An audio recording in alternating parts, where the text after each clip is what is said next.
The joint U.S.-Israeli assault on Iran, which began in the early morning hours of February 28th, is a criminal act of war waged in flagrant violation of the United States Constitution and international law. Its opening salvo included the murder of Iran's head of state, Ayatollah Ali Khamenei, and other senior leaders of the Iranian government. There is not a shred of legal justification for the attack. No authorization has been sought from or granted by the United States Congress as required by Article 1, Section 8 of the Constitution. No resolution of the United Nations Security Council sanctioned the use of force. The assault was launched while U.S. and Iranian negotiators were still engaged in talks mediated by Oman, which had concluded just 2 days earlier in Geneva. The attack on Iran is precisely what was described at the Nuremberg trials of Nazi leaders in 1945-46 as a crime against peace, the, quote, supreme international crime differing only from other war crimes in that it contains within itself the accumulated evil of the whole, close quote. The war began just 2 weeks after Secretary of State Marco Rubio used the Munich Security Conference on February 14, 2026, to dress up a program of predation and domination as a civilizational mission, urging Europe to cast off guilt and shame over imperialist atrocities in the colonies and the Holocaust, lamenting the decline of great Western empires, that is, the very colonial order built on plunder, repression, and mass killing. The rhetoric of imperialist nostalgia has been followed by the real thing: cruise missiles, airstrikes, and the bombardment of Iranian cities, confirming that the talk of civilization is the customary lying preface to barbarism. The bombardment of Iran is a crime against a people and against civilization. When strikes hit cities like Tehran, Qom, and Isfahan, the target is not merely infrastructure, but the accumulated intellectual, culture, and social life of a historic society. The reduction of a nation of 90 million to coordinates and regime change slogans is the language of imperialist barbarism. Working people in the United States and internationally must oppose this onslaught, demand an immediate end to the attacks, and reject the normalization of mass killing and cultural annihilation as instruments of policy. It is widely acknowledged, even in the capitalist media, that the United States faced no threat from Iran. In fact, Trump himself, following the 12-day war of June 2025, in which the United States struck 3 Iranian nuclear facilities with the largest conventional munitions in its arsenal, declared that Iran's nuclear weapons capacity had been obliterated.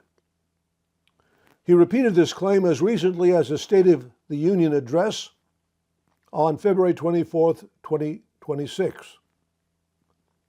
His assertion, 4 days later, that Iran posed an imminent threat to the United States was directly contradicted by a 2025 assessment from the Defense Intelligence Agency, which concluded that Iran was years, if not a decade, from developing intercontinental missile capability. 2 intelligence sources told CNN that Trump's claim was not backed up by intelligence. Even the ranking Democrat on the House Intelligence Committee, Representative Jim Hines, said after being briefed, "We have not heard articulated a single good reason for why now is the moment to launch yet another war in the Middle East." The International Committee of the Fourth International, the ICFI, warned repeatedly that such an attack was imminent. On February 19th, just 9 days before the assault, the ICFI stated, and I quote, "The objectives of U.S. imperialism, the domination of the planet, cannot be achieved peacefully. War against Iran is, for the United States, an essential stage in its preparation for the coming conflict with China," close quote. It continued with a warning of the far-reaching implications. Quote, "War will not be stopped by appeals to imperialists and bourgeois governments. The international working class confronts a situation comparable to that which existed on the eve of World War II. But the comparison is inadequate, because the consequences of war today would be infinitely more terrible than they were 87 years ago. Humanity faces the imminent danger of a nuclear catastrophe that could result in the destruction of all human life," close quote. Trump is hardly attempting to present a coherent, let alone convincing, explanation for his decision to launch a war. Just 4 days earlier, he had delivered a State of the Union address, the longest in history, that devoted barely a few sentences to Iran, even though he had, by that time, signed off on the war. The military buildup, the largest in the Middle East since the 2003 invasion of Iraq, was well advanced. Israeli and American intelligence agencies have been tracking Khamenei's movements for months. Trump announced the war not in a nationwide address from the Oval Office, not before the Congress that the Constitution charges with the power to declare war, but in an 8-minute video posted at 2:30 in the morning to his private social media platform, Truth Social, from his Mar-a-Lago resort in Palm Beach, Florida. He wore a white baseball cap emblazoned with USA. Trump was not speaking to the American people. He was speaking to his base, to the fascistic movement that he has cultivated and that constitutes his real political constituency. As the World Socialist website wrote in a statement on February 28th, quote, "Now Trump, baseball cap on his head, announced his decision in the dead of night while most Americans were sleeping. He has set the United States and the entire world on a disastrous course," close quote. The statement drew the inescapable historical parallel. Quote, "In the future, historians will compare Trump's February 28, 2026 attack on Iran to Hitler's September 1st, 1939 invasion of Poland. They are crimes of equal magnitude," close quote.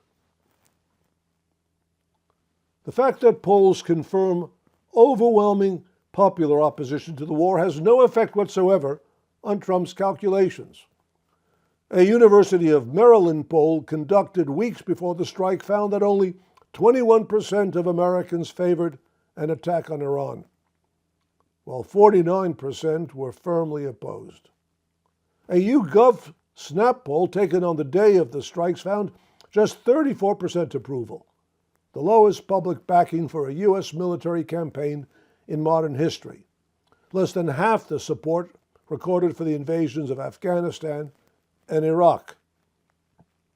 A Reuters Ipsos poll found 43% disapproval versus only 27% approval.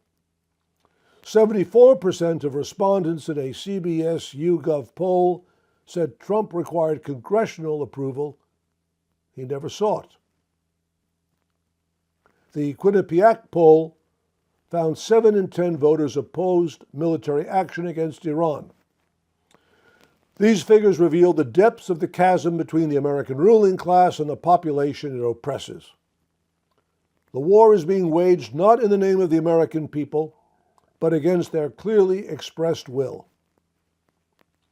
The war itself has taken the form of targeted assassinations of political leaders and military commanders, accompanied by massive bombardment that has produced terrible civilian casualties. Within hours of the first strikes, Iran's supreme leader Ali Khamenei was confirmed dead, along with his chief of army staff, the defense minister, the head of the Revolutionary Guard Corps, the secretary of the Defense Council, and approximately 40 other officials. A girls' elementary school was struck in the city of Manab in southern Iran. Iran reported nearly 150 school children dead. The Iranian Red Crescent reported more than 200 dead in the initial hours alone. The assault has continued with strikes in the heart of Tehran as the toll mounts. The killing of Khamenei's daughter, grandchild, daughter-in-law, and son-in-law have been confirmed. In a telephone interview with the New York Times on Sunday, Trump declared that the United States and Israel intended to continue the war for 4 to 5 weeks, making clear that Washington is preparing a sustained bombing campaign aimed at bludgeoning Iran into submission. In the same interview, Trump spoke with chilling indifference about the deaths of U.S. soldiers, stating bluntly, "We expect casualties," while adding that Pentagon estimates could be quite a bit higher. These remarks amount to an open declaration that the White House is prepared to sacrifice countless lives, above all in Iran, but also throughout the region and among U.S. troops, to prosecute a criminal war of conquest. Iranian leaders and military officials were caught by surprise, once again accepting, as they had done before the June 2025 war, American assurances that negotiations were being pursued in good faith. Iran's foreign minister had left Tehran for Geneva only days before the attack. Iran's state news agency published a commentary expressing disappointment over the talks, but blaming Washington for the impasse. Still, even at that late hour, operating on the assumption that the diplomatic process was real, the pattern is now unmistakable. The United States uses the pretense of diplomacy to lull its adversary into a false sense of security while preparing the killing blow. In June 2025, Israel struck while U.S.-Iran talks were scheduled to resume days later. In February 2026, the assault came 2 days after the Geneva round ended. The response of the European imperialist powers has been no less contemptible. Though it was the United States and Israel that launched the war, striking a sovereign nation while negotiations were ongoing, assassinating its head of state, bombing a school full of children. The joint statements issued by British Prime Minister Keir Starmer, French President Emmanuel Macron, and German Chancellor Friedrich Merz denounced not the aggressors, but the victim. The E3 statement, quote, condemned Iranian attacks on countries in the region in the strongest terms, unquote, while saying merely that the three governments, quote, did not participate in these strikes, unquote. Starmer called the Iranian regime utterly abhorrent and demanded that Iran refrain from further strikes, as though a nation subjected to a surprise attack that killed its leadership and its schoolchildren has no right to defend itself. By the next day, Starmer had gone further, announcing that British jets were conducting so-called defensive operations, that Britain had already intercepted Iranian strikes, and that he had accepted a U.S. request to use British bases to strike Iranian missile sites. The pretense of non-involvement is being discarded day by day, precisely as it always is. The European powers are being drawn into the vortex of American imperialism, just as they were in Iraq, in Libya, and in the proxy war in Ukraine. The United States and Israel have certainly inflicted serious damage. The decapitation of Iran's political and military leadership is a devastating blow. But history teaches that it is usually a grave mistake to judge the outcome of a war on the basis of the results of its first days or even months. The initial shock and awe of the 2003 Iraq invasion was followed by 2 decades of insurgency, sectarian civil war, and strategic catastrophe for the United States. The fall of Kabul to the Taliban in 2021, 20 years after the so-called successful invasion of Afghanistan, stands as a monument to imperial hubris. Iran is a nation of 90 million people, with a landmass nearly 75 times that of Israel. Its population has endured 8 years of war with Iraq, decades of sanctions, and repeated foreign assault. The assumption that the murder of Khamenei will produce the collapse of the state, with a grateful population welcoming regime change imposed by U.S. mass murder, is the same delusion that has attended every American military adventure since Vietnam. The United States has unleashed a war with incalculable economic, social, and political consequences. Iran's retaliatory strikes have already spread across the Persian Gulf, hitting U.S. military bases, civilian airports, and infrastructure in Bahrain, Qatar, the UAE, Saudi Arabia, Kuwait, and Jordan. Missiles have struck Israel, killing civilians in residential areas. The Strait of Hormuz, through which approximately 20% of the world's oil passes daily, faces disruption. Oil prices have surged. Global shipping routes are in turmoil. Airlines have canceled flights across the region. The conflict threatens to engulf the entire Middle East in a conflagration whose scale and duration no one can predict. The first American casualties have already been reported. The real reasons for this war lie not in Iran's nuclear program, for which there is no evidence, according to the International Atomic Energy Agency, that it is anything other than peaceful, but in the geopolitics of oil, the struggle for control of strategic resources, and the deepening crisis of American global hegemony. Iran sits atop the world's 4th largest proven oil reserves and 2nd largest natural gas reserves.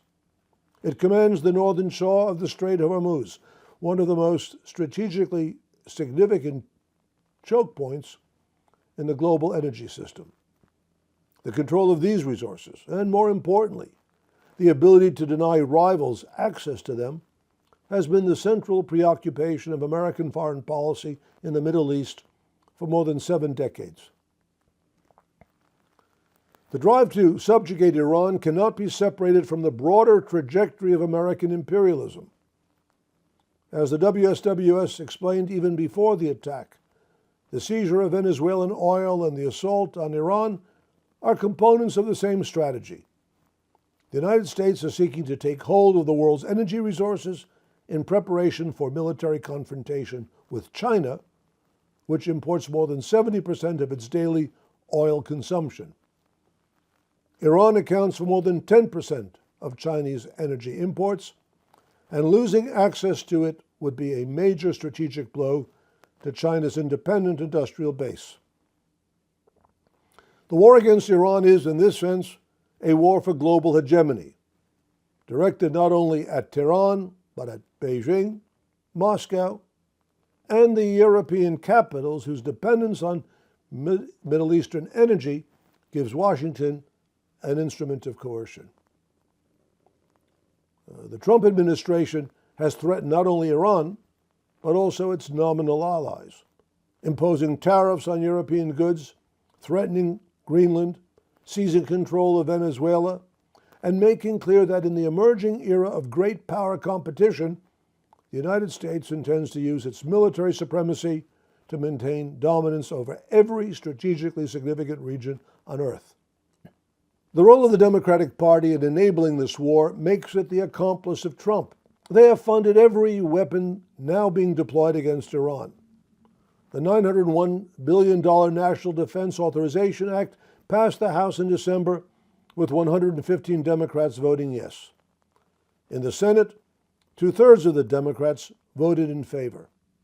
In January, 149 House Democrats voted for $839 billion in defense appropriations. In the weeks preceding the attack, as the largest military buildup since the 2003 Iraq invasion was underway, neither House Minority Leader Hakeem Jeffries, nor Senate Minority Leader Chuck Schumer, nor Senator Bernie Sanders, nor Representative Alexandria Ocasio-Cortez mounted any serious effort to prevent the war. On the contrary, AOC repeated the administration's regime change talking points at the Munich Security Conference. Democratic Senator John Fetterman of Pennsylvania explicitly pledged his support for bombing Iran, declaring on Newsmax, "I absolutely was fully supportive and was cheering for that midnight hammer." Democratic Representative Josh Gottheimer issued a bipartisan statement explicitly opposing a resolution that would have prohibited the use of force against Iran without congressional authorization. Democratic Senator Mark Warner declared, "I think it's appropriate. The president has all the options on the table." The Democrats promote all the vicious anti-Iran propaganda employed by Trump. They echo his characterization of Iran as the, quote, #1 state sponsor of terror, unquote. They recycle every lying argument for regime change, from the need to ensure that Iran never has a nuclear weapon to the claim that the Islamic Republic is uniquely oppressive in a region with savage U.S.-backed dictatorships in Egypt, Saudi Arabia, and the smaller Gulf states. The New York Times, speaking for the Democratic Party, was actively involved in legitimizing and preparing public opinion for the attack, publishing detailed outlines of military options, including strikes designed to, quote, create the conditions on the ground, unquote, for murdering Khamenei. Now that the war has been launched, the Democrats' opposition consists entirely of procedural complaints about the absence of congressional authorization, not a single word of principled opposition to the war itself. Jeffries himself declared, "Iran is a bad actor and must be aggressively confronted." This is not opposition to war. It is a demand to be included in the decision to wage it. The assault on Iran is the outcome of a 73-year history of American imperialist aggression against that country, a history that makes nonsense of the propaganda presenting Iranian resistance as irrational or unprovoked. In 1953, the CIA and British MI6 overthrew Iran's democratically elected Prime Minister Mohammad Mossadegh to secure Western control of Iranian oil. Some 300 people were killed in the streets of Tehran. For 26 years, the United States sponsored the Shah's dictatorship, training and equipping Savak secret police in the methods of torture and repression. During the Iran-Iraq War of 1980-88, the United States provided intelligence to Saddam Hussein's regime, knowing it would be used to direct chemical weapon strikes against Iranian soldiers, tens of thousands of whom were gassed. In July 1988, the USS Vincennes shot down Iran Air Flight 655, a civilian airliner, killing all 290 passengers and crew, including 66 children. The warship's captain was awarded the Legion of Merit. Since 2007, Israel, with American complicity, has assassinated at least 7 Iranian nuclear scientists by car bomb, magnetic device, or remote-controlled machine gun. The Stuxnet cyber weapon, jointly developed by the United States and Israel, destroyed approximately 1,000 centrifuges at the Natanz facility. In January 2020, the United States assassinated General Qasem Soleimani at Baghdad International Airport. In June 2025, the U.S. bombed Iran's nuclear facilities, which operated under international safeguards, killing over 1,000 people and specifically targeting nuclear scientists in their homes. And now, in February 2026, it has assassinated the country's head of state and dozens of other top officials, as well as bombing an elementary school. To describe Iranian hostility to the United States after all this as irrational is not analysis. It is self-serving mythology of an imperial power. This is, moreover, a war being waged by a government that is simultaneously at war with the American people. The Trump administration is systematically dismantling democratic rights, purging the civil service, weaponizing federal agencies against political opponents, attacking the judiciary, gutting social programs, and concentrating unprecedented power in the executive. It has deployed ICE and CBP agents to terrorize immigrants, murder American citizens, and subject American cities and neighborhoods to police state methods that violate the Bill of Rights. The same administration that has launched this criminal war against Iran is seeking to impose a dictatorship at home. It governs in the interests of a financial oligarchy whose wealth has reached obscene levels, while the working class confronts falling real wages, a housing crisis, collapsing public services, and the erosion of every social gain won over the past century. The war against Iran and the war against the American working class are not separate phenomena. They are two fronts of the same offensive. Militarism abroad has always served as the instrument and companion of social reaction at home. The working class in the United States, in Iran, in Europe, and throughout the world must be mobilized against this criminal war. No section of the capitalist political establishment will stop it. The Democratic Party is not in opposition to imperialism. The trade union bureaucracies, bound head and foot to the Democratic Party and the capitalist state, will do nothing. The pseudo-left organizations that orbit these institutions serve only to channel opposition back into the framework of capitalist politics. The Socialist Equality Party and the International Committee of the Fourth International advanced the following program in the fight against the criminal war against Iran: the immediate and unconditional cessation of all U.S. and Israeli military operations against Iran. Not a single bomb more, not a single drone more. This war must be stopped now, and with it, the broader U.S.-Israeli campaign of aggression across the Middle East, including the ongoing genocide in Gaza and the escalating attacks aimed at subjugating the entire region through terror, blockade, and military force. The withdrawal of all U.S. military forces from the Middle East and the closure of the hundreds of military bases that serve as the infrastructure of imperialist domination.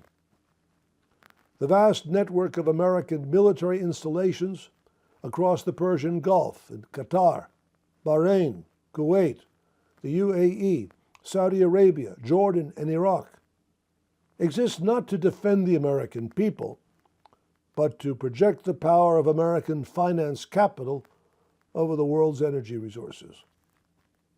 The disbanding of NATO and the liquidation of the massive military intelligence apparatus of American imperialism. More than $1 trillion a year is funneled into the Pentagon and the intelligence agencies, a colossal diversion of social resources into the machinery of death.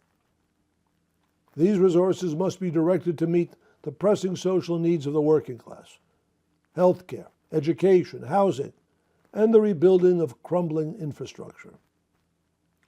The repudiation of all forms of sanctions and economic warfare against Iran and every other country. The sanction regime that has strangled the Iranian economy for decades, restricting access to medicine and essential goods, is a form of collective punishment directed against an entire population. It must be ended immediately. Full accountability for the architects and perpetrators of this war, the launching of aggression without congressional authorization, in violation of the U.S. Constitution and the UN Charter, is a criminal act. Those responsible, from the President to the military and intelligence officers who planned and executed the assassination of a head of state and the bombing of civilian targets, including an elementary school, must be held to account. The defense and extension of democratic rights. The fight against war cannot be separated from the fight against the fascist transformation of the American state.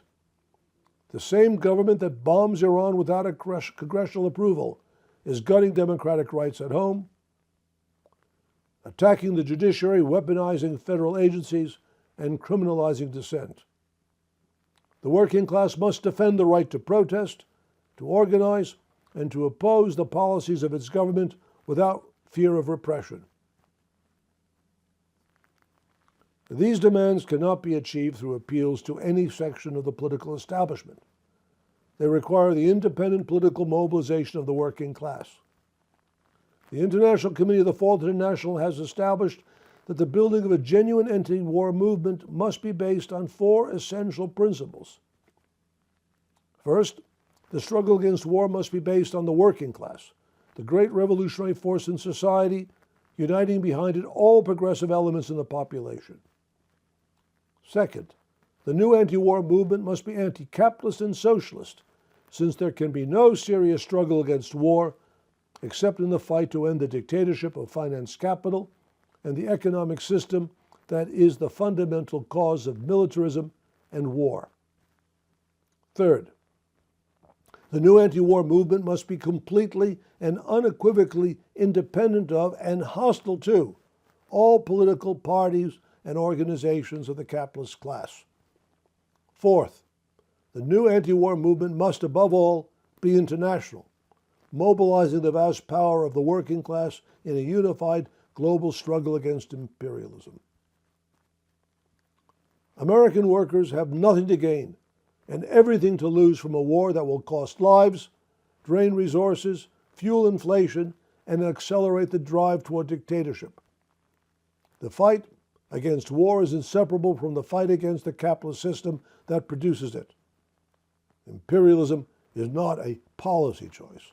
It is the inevitable product of the contradiction between a globally integrated economy and its division into rival nation-states, each dominated by a ruling class that pursues its interests through the exploitation of the working class at home and the plunder of resources and markets abroad. The struggle to stop this war is a struggle to put an end to the profit system itself and to replace the outmoded division of the world into rival nation-states with a world socialist federation in which the productive forces of humanity are harnessed for the benefit of all. Call meetings in your factories, workplaces, schools, and neighborhoods, demanding the immediate end of the war. The world must know that the American people oppose this war and demand that it be ended immediately. Take a stand. Join the Socialist Equality Party in the fight to build a powerful movement against imperialist war.